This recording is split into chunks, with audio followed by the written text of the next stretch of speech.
আসসালামু আলাইকুম এভরিওয়ান। আমি নূর হোসেন বলছি। আমি আবার আপনাদের মাঝে চলে আসলাম নতুন একটি শিক্ষামূলক ভিডিও নিয়ে। এখানে আমি কবুতর পাখি যেটা আছে না, এই কবুতর পাখি থেকে আমি আমার জীবনে কি শিখতে পেরেছি এই বিষয়ে বলবো। শুরু করি। আমি আমার পুরো আগের ভিডিওতে একটা মুরগির যে মাতৃত্ববোধ বা তার যে পরিমাণ দায়িত্ববোধ এটা নিয়ে কথা বলেছি। আজকে আমি আমার কবুতরের কাছ থেকে আমি কী শিখেছি বা তাদের মধ্যে কেমন দায়িত্ববোধ রয়েছে বা তারা তাদের সন্তানকে কীভাবে ভালোবাসে, তাদের লালন পালন করে এবং এই কবুতর থেকে মানবজাতি কী ধরনের শিক্ষা নিতে পারে সেই বিষয়ে আলোচনা করব। তো 2022 সালে আমার ওই যে নানা বাড়ি থেকে যে মুরগি কবুতর দিয়েছিল তার মধ্যে কবুতর ছিল 5 জোড়া কবুতর দিয়েছিল।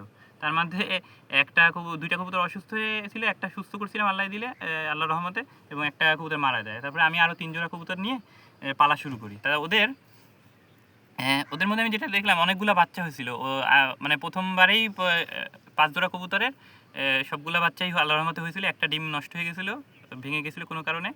তা ওই দেখলাম ওরা যখন যে কবুতরগুলো ছিল তাদের মধ্যে একজনের নাম ছিল কালু, একজনের নাম ছিল কিংলার, একজন ছিল হাসনাইন, তারপরে আরও অনেকগুলা, একজন ছিল শেরু, তারপরে শেরহান আর কালু। এরা তিনটা কবুতর আমি ছোটোবেলা থেকে অনেক আদর করে মানুষ করে পেলেছি। তো এরা আমার হাতের থেকে খাবার খেতো, হাতের উপর ধরলে লাফ দিয়ে আমার ঘাড়ে উঠে আসতো, আমার কান চুলকে দিত, অনেক আদর করতো। তারপরে অনেক ভালো ভালো সময় আমরা ওদের সাথে কাটিয়েছি। এখন এখন কবুতরের সংখ্যা কমিয়ে দিয়েছি, অল্প কিছু কবুতর আছে। তো যেটা বলছিলাম, কবুতরের কাছ থেকে আমি শিখলাম এবং আপনারা কি শিখতে পারেন। আমি দেখলাম যে একটা কবুতর ছিল কালু নামে, কালো একটা গিরিবাজ কবুতর। তো ও আর একটা মেয়ে কবুতরের সাথে বুনো রঙের একটা গিরিবাজ কবুতরের সাথে জন্মেছিল, দুজনই মেয়ে। তা ওরা দেখলাম আমাদের মদ্দা কবুতর ছিল, তো ওরা মদ্দা কবুতরের সাথে ওরা সময় কাটাইছে। এরপরে ওরা 4টা ডিম পারতো।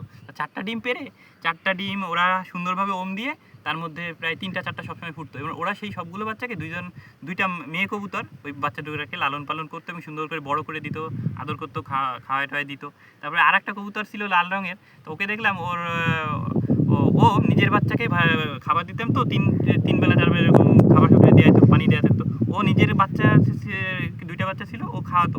ওই খাওয়ানোর পাশাপাশি ও আবার পাশের খোপে যায় অন্য বাচ্চাদের ডাকাডাকি করতো, অন্য বাচ্চার যায় আরও 2টা 3টা কবুতরকে খাওয়াই দিত। মানে একটা কবুতর মিনিমাম 3টা 4টা বাচ্চা, নিজের 2টা বাচ্চা সহ আরও কয়েকজনকে খাবার খাওয়াই দিত।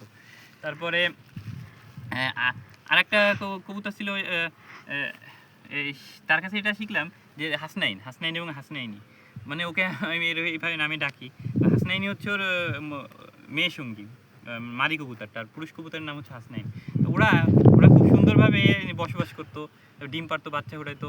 অনেক আমি যেটা কথা বলতাম যে আমি এই টাইমে খাবার দিব, তোমরা দুষ্টুমি করো না, বা তোমরা এখন আমি একটু ব্যস্ত আছি যাও। ওরা দেখতাম হাইটে হাইটে সুন্দর করে চলে যেত, বা ছাদে ছাড়ে দিতাম বিকালের একটা সময় বা সকালে, এরকম হাতে এরকম একটা তালি দিতাম, বা এরকম তুড়ি দিয়ে এভাবে হাত নাড়াইলে ওরা সবগুলা কবুতর যেয়ে সুন্দর করে উড়ে আবার ঘরের মধ্যে চলে যেত। আবার আমি যখন তুড়ি বাজায় বলতাম যাও ছাদে যাও, ও চুপচাপ ছাদে উড়ে চলে যেত।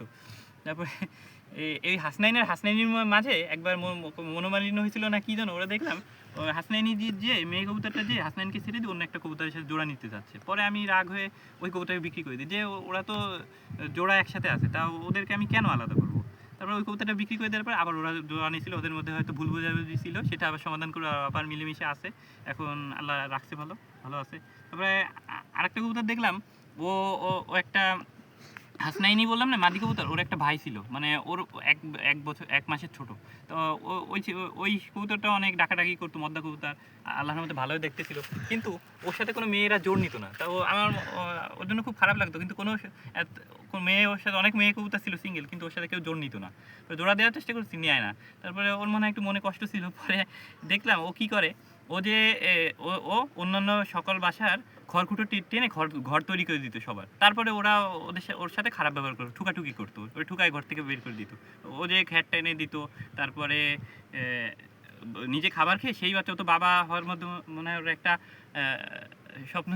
সবাই তো বাবা হতে চায়, পশু পাখি হোক আর মানুষ হোক, সবাই বাবা মা হতে চায়, সন্তানকে ভালোবাসতে। ওর মধ্যে সেরকম একটা ইচ্ছা ছিল হয়তো। পরে দেখতাম ও যে খড়কুটো টেনে দিচ্ছে, নিজে খাবার খেয়ে অন্যর বাচ্চা খাওয়াই দিচ্ছে, কিন্তু ওর কিন্তু এখনও বয়স হয়ে গেছিলো, কিন্তু অ্যাডাল্ট হয়ে গেছিলো, কিন্তু জোড়া নেওয়ার কারণে ও এরকম ঘুরে ঘুরে খড়কুটো টেনে দিত এবং বাচ্চা খাওয়াই দিত, এবং বড় বাচ্চা অনেক সময় ওমও দিয়ে দিত মানুষের। মানে ছোটো ছোটো অনেক কবুতর মানে ঠিক মতো ডিম ওম দেয় না, ওর তলে দিলে ও একা একা ওম দিয়ে দিত, এরকম হয়েছে।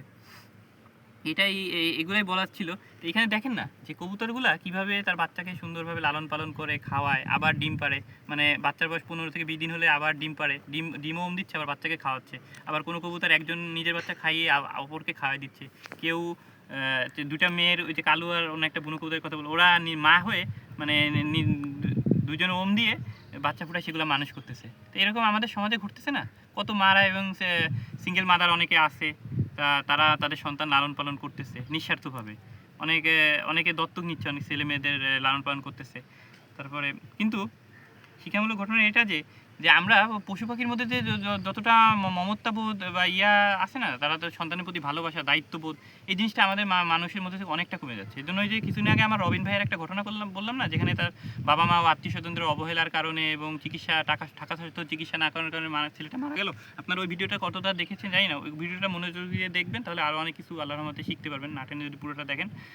আর এটাই বলা ছিল যে আমাদের পৃথিবীর সকল বাবা মা, সে যে ধর্মেই হোক, আমি ভিডিওটি সবাইকে অনুরোধ করবো দেখার জন্য, যাতে অন্যান্য বয়সের সকল মানুষই দেখবেন, যাতে আমরা এই যে কবুতর পাখির মধ্যে যে সন্তানের প্রতি দায়িত্ববোধ, ভালোবাসা, তাদের সময় দেওয়া এবং আরও অনেক কিছু যে কথা বললাম, এগুলো থেকে আমরা মানে দায়িত্ববোধের শিক্ষাটা পাই। তারপরে একে অপরের সাথে তারা সুন্দরভাবে ব্যবহার করে, এরকম অনেক কিছু আমরা শিখতে পারি। এই বলে আমি আমার ভিডিওটি শেষ করছি। আসসালামু আলাইকুম সবাইকে। আমি নূর হোসেন আপনাদের কাছে বিদায় নিচ্ছি বলে, এবং আপনারা যদি মনে হয় যে এই ভিডিওটি থেকে আপনারা উপকৃত হয়েছেন বা কোনো কিছু শিখতে পেরেছেন, তাহলে বেশি বেশি লাইক শেয়ার করবেন, সাবস্ক্রাইব করবেন আমার চ্যানেলটি, এবং আপনার পছন্দের মানুষের কাছে শেয়ার করে দিবেন। আসসালামু আলাইকুম, ভালো থাকবেন সবাই।